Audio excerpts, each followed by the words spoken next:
Hello friends, आज जो video लेकर आए हैं आपके लिए वो मार्केट से संबंधित है। जानते हैं आप, बिसलेरी एक ऐसा ब्रांड है, बहुत ही बड़ा ब्रांड है जो कि अच्छे को टक्कर देता है। अगर हम बिसलेरी की बात करें तो लगभग बोतल बंद पानी के शेयर की अगर हम बात करें तो मार्केट में लगभग बिसलेरी का जो है 60% का शेयर है। तो खबरों में क्यों है?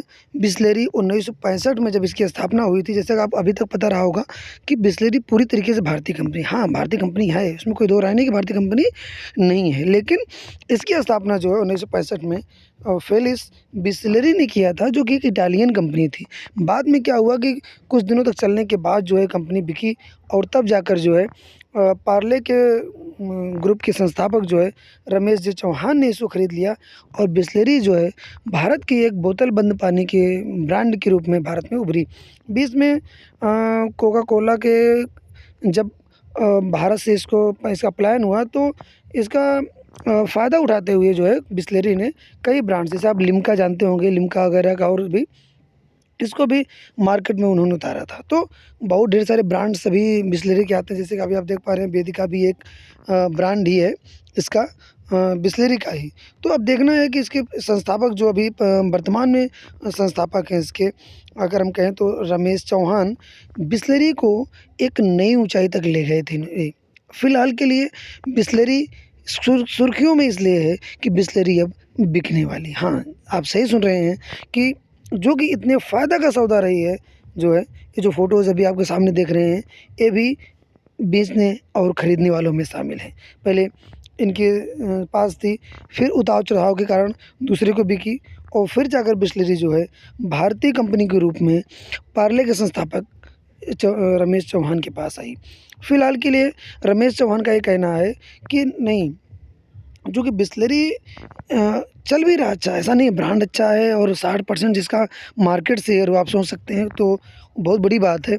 लेकिन उनका ये कहना था कि फ़िलहाल की सुर्खियों में बातें इसलिए आई कि इकोनॉमिक टाइम्स ने एक सूचना प्रकाशित की कि जो रमेश चौहान है वो 82 ईयर्स के हो चुके हैं और वह अब, उनका कहना है रमेश चौहान का, कि अब वे अपना बिज़नेस जो है सँभालना नहीं चाहते हैं और उनके बस की बात नहीं रही है। तो अगर कहा जाए इस खबर के अनुसार जो है उन्होंने कहा है कि अगर हम अपनी इस कंपनी को अगर हम बेचेंगे तो मात्र और मात्र टाटा को बेचेंगे। तो उनका ये भी कहना है कि जो टाटा एंड सन्स की कंपनी है, अगर इससे डील होती है हमारी, तो पूरी की पूरी कंपनी ये टाटा एंड सन्स को बेच देंगे। फ़िलहाल के लिए अगर हम कहें तो जो टाटा की पेरेंट कंपनी है टाटा कंज्यूमर, वो एक्वायर करेगी बिसलेरी को फ़िलहाल के लिए। लेकिन अभी अगर हम कहें तो इनकी वारिस जो हैं रमेश चौहान, प्रेजेंट टाइम के जो सीईओ हैं, इनकी जो कह सकते हैं कि इनकी बेटी हैं जो कि इनकी उत्तराधिकारी हैं, उनका भी ये कहना है कि हम चूँकि ये बिज़नेस नहीं संभाल सकते हैं। लेकिन फ़िलहाल हम आपको बता दें कि बिसलेरी नई ऊंचाइयों तक पहुंचने में इनकी बेटी का बहुत बड़ा हाथ रहा है। उन्होंने ना केवल इसको संभाला, बल्कि उनके ही जो ऐड अभी आप देख पा रहे हैं, ये ऐड ये सब उनकी बेटी के ही शासनकाल में रहे हैं और बिसलेरी को एक नई ऊंचाइयों तक जो है पहुँचाने का श्रेय जो है उनकी बेटी को ही जाता है। चूँकि उनकी बेटी जो है मुंबई से की हुई है, एक फैशन डिज़ाइनिंग आदि का कोर्स जो है, तो उनका कहना है कि हो सकता है कि उनकी रुचि उसमें हो। तो अगर हम कहें तो जयंती चौहान जो उनकी बेटी हैं, वो इंटरेस्टेड नहीं है इस बिज़नेस को आगे बढ़ाने में। फ़िलहाल के लिए आप जानते हैं कि जाना माना नाम, जाना माना ब्रांड, तो क्या उसको बढ़ाने में कोई समस्या हो सकती है। अगर हम कहें तो ये वाइस चेयरमैन भी रह चुकी हैं इस कंपनी की, अभी तक वाइस चेयरमैन भी हैं। तो कुल मिला के अगर हम कहें तो अगर देखा जाए तो डील जो है वो कुल मिला के डील अब फ़िलहाल के लिए लगभग फाइनली होने वाली है। देखना है आगे कि कहाँ तक बात पहुँचती है। लेकिन फ़िलहाल के लिए जो है अभी तो यही की न्यूज़ है कि बिसलेरी जो है टाटा कंज्यूमर के द्वारा ख़रीदी जा रही है और इकोनॉमिक टाइम्स ने इसको इस खबर को प्रमुखता से प्रकाशित करके जो है एक वीडियो क्लिप भी है उसको, जो कि रमेश चौहान ने क्या कहा है, आइए उसको सुन लेते हैं, देखते हैं कि इसमें क्या कहा गया है। वो उन्होंने क्यों नहीं इस कंपनी को ज्वाइन किया?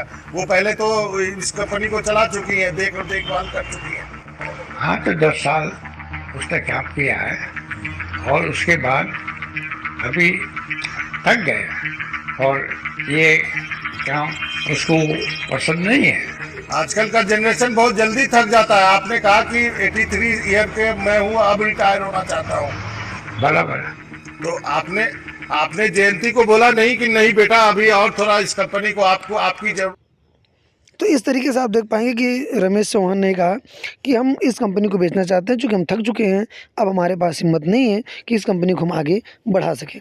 तो कुल मिला के ताज़ा न्यूज़ यही है दोस्तों कि बिसलेरी जो कि एक जाना माना ब्रांड है, अब पूरी तरीके से कि भारतीय कंपनी भी है, इसी कई जो है प्लांट्स भी हैं कई।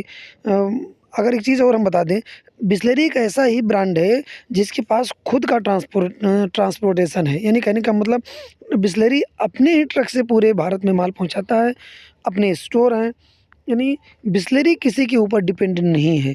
ऐसा इसलिए हुआ क्योंकि कई बार ऐसा हुआ कि भारी भरकम लोड होने के कारण पानी का इसके जो ट्रांसपोर्टर्स थे वे सपोर्ट नहीं कर रहे, तो बिसलेरी ने अपना खुद का जो है एक ब्रांड खड़ा कर लिया, एक ट्रांसपोर्ट खड़ा कर लिया।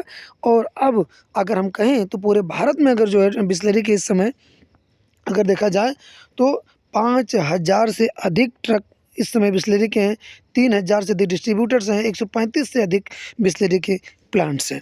तो दोस्तों कुल मिला के न्यूज़ यही है कि आगे देखना है कि क्या होता है, लेकिन फ़िलहाल के ये कि बिसलेरी टाटा कंज्यूमर्स लिमिटेड के द्वारा एक्वायर किया जा रहा है, डील फाइनल होती है तो बिसलेरी आने वाले समय में टाटा का हो जाएगा। फ़िलहाल की एक नया जाना माना ब्रांड, भारतीय ब्रांड बिकने की ओर है।